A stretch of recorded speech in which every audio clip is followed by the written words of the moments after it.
கிறிஸ்துவில் அன்பானவர்களே, இயேசு இரட்சகரின் நாமத்தில் உங்களை அன்போடு வாழ்த்துகிறேன். ஆண்டவர் உங்களோடு பேசும்படி, உங்களை ஆசீர்வதிக்கும்படி ஒரு வசனத்தை வாசிக்கிறேன். 1 பேதுரு 5ஆம் அதிகாரம் 7ஆம் வசனம். அவர் உங்களை விசாரிக்கிறவரானபடியால் உங்கள் கவலைகளை எல்லாம் அவர் மேல் வைத்து விடுங்கள். ஆண்டவருடைய வசனம் விதமாய் சொல்லுகிறது, அவர் உங்களை விசாரிக்கிறவர் ஆனபடியால். அப்போ உங்களுக்கு நம்மளை யாருமே விசாரிக்க மாட்டேங்கிறாங்க, வீட்டுல ஒரு சாப்பிட்டியான்னு கூட கேட்க மாட்டேங்கிறாங்க அப்படின்லாம் சொல்லி நீங்க கவலையோடு இருக்கிறீங்களா? நம்மளை யாருமே எதுவும் விசாரிக்கல, நம்ம விசாரிக்கிறதுக்கு யாருமே இல்லை, நமக்குன்னு சொல்லிக்கிறதுக்கு ஒரு குடும்பம் இல்லை அப்படின்னு சொல்லி நீங்க கவலையோடு இருந்தீங்க அப்படின்னா ஆண்டவர் சொல்லுகிறார் உங்களை பார்த்து, ஆண்டவராகிய இயேசு உங்களை விசாரிக்கிறவராய் இருக்கிறார். நீங்கள் எதற்கும் கவலைப்பட வேண்டாம். உங்க கவலை எல்லாத்தையும் என்ன பண்ண சொல்றாரு?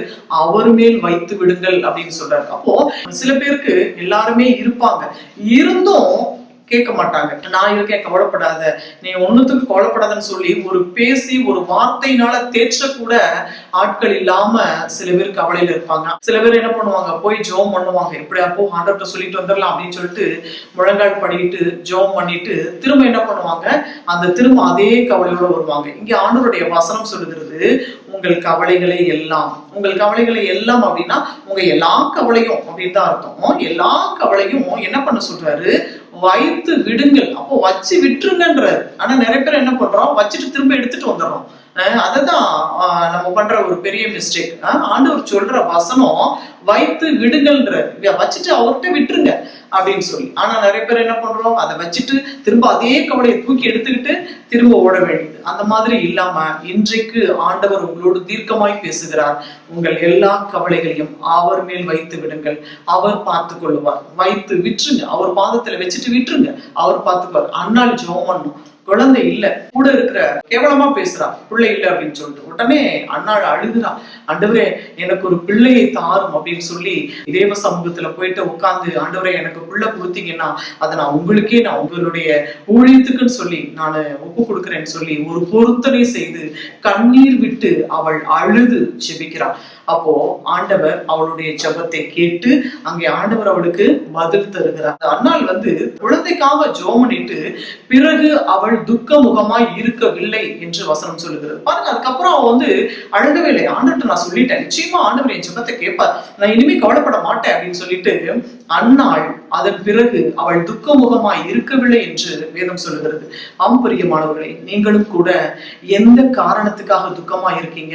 ஐயோ, இன்னும் எனக்கு ஒரு நல்ல வேலை கிடைக்கல, வருமானத்துக்கு வழி இல்லை, ஒரு குழந்தை இருந்தா பரவாயில்லை, திருமண காரியங்கள் நடக்கணுமேன்னு சொல்லி என்னென்ன காரியங்களை குறிச்சு, ஒரு நல்ல வீடு இல்ல குடியிருக்க, இன்னும் வாடகை வீட்டிலே தான் இருக்கிறேன் அப்படின்னு சொல்லி நீங்கள் எந்த காரியத்தை குறித்து நீங்கள் எந்த கவலையோடு இருந்தாலும் ஆண்டவர் உங்களை பார்த்து சொல்லுகிறார், அவர் உங்களை விசாரிக்கிறவர் ஆனபடியினால் உங்கள் எல்லா கவலைகளையும், உங்கள் கவலைகளை எல்லாம் அவர் மீது வைத்து விடுங்கள் என்று ஆண்டவர் சொல்லுகிறார். நான் இருக்கேன் அப்படின்னு சொல்லி உங்களை படைத்த உங்கள் இறைவன், உங்களை படைத்த உங்களை சிருஷ்டித்த உங்கள் ஆண்டவர் சொல்லுகிறார், உங்கள் எல்லா கவலைகளையும் என் மீது வைத்து விடுங்கள் என்று.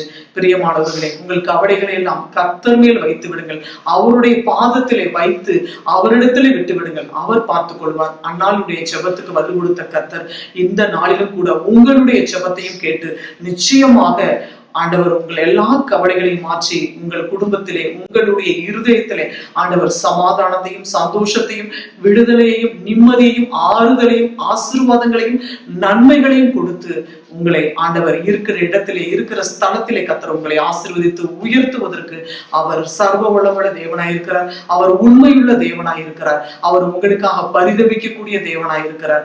நாம் ஜெபிப்போம். சர்வ வல்லமையுள்ள எங்கள் அன்பின் பரலோக பிதாவே, அப்பா, இந்த நிலைவிலைக்காய் உமக்கு நாங்கள் நன்றி செலுத்துகிறோம் சுவாமி. ஆண்டவரே, உங்களுடைய ஜனங்கள் எந்த காரியத்திலே ஆண்டவரே கவலையோடு இருக்கிறார்களோ தகப்பனே, எல்லா கவலைகளையும் ஆண்டவரே நீர் எடுத்து போட்டு ஆண்டவரே நல்ல சுகத்தையும் நல்ல ஆரோக்கியத்தையும் சமாதானத்தையும் விடுதலையையும் நிம்மதியையும் ஆறுதலையும் கொடுத்து ஆண்டவரே உங்களுடைய ஜனங்களை நீர் ஆசீர்வதிக்க வேண்டும் என்று சொல்லி நாங்கள் ஜெபிக்கிறோம். அப்பா, எத்தனை வருஷத்து வியாதியா இருந்தாலும் ஆண்டவரே அப்பா, நீர் படுக்கையை மாற்றி போடுவதற்கு உமக்கு வல்லமை வல்லமை உண்டு தகப்பனே. உங்க உயிர்த்தெழுந்த வல்லமை இறங்கட்டும் ஆண்டவரே. அவர்களுடைய படுக்கை நிலவரத்தை நீர் மாற்றி போடுவீராக, எழுப்பி பிரகாசிக்க பண்ணுவீராக, அற்புதங்களை செய்வீராக கர்த்தாவே. உமக்கு ஸ்தோத்திர ராஜா. ஆண்டவரே, பிள்ளைகள் எந்த காரியத்தில் கவலையோடு இருந்தாலும் தேவாதி தேவன் இறங்கி ஆண்டவரே நீர் அற்புதங்களையும் அதிசயங்களையும் காண செய்யும்படியாய் அற்புதங்களை செய்தவர்களுடைய வாழ்க்கையிலே நீர் ஆண்டவரே நீர் அவர்களை மகிமைப்படுத்த வேண்டும் என்று சொல்லி இயேசு இரட்சகரின் நாமத்தில் ஜெபிக்கிறோம் பிதாவே. ஆமென், ஆமென். பிரியமானவர்களே, கர்த்தர் உங்கள் ஜெபத்தை கேட்டு இருக்கிறார். நிச்சயம் பதில் தருவார். கர்த்தர் உங்களை நிறைவாய் ஆசீர்வதிப்பார். God bless you.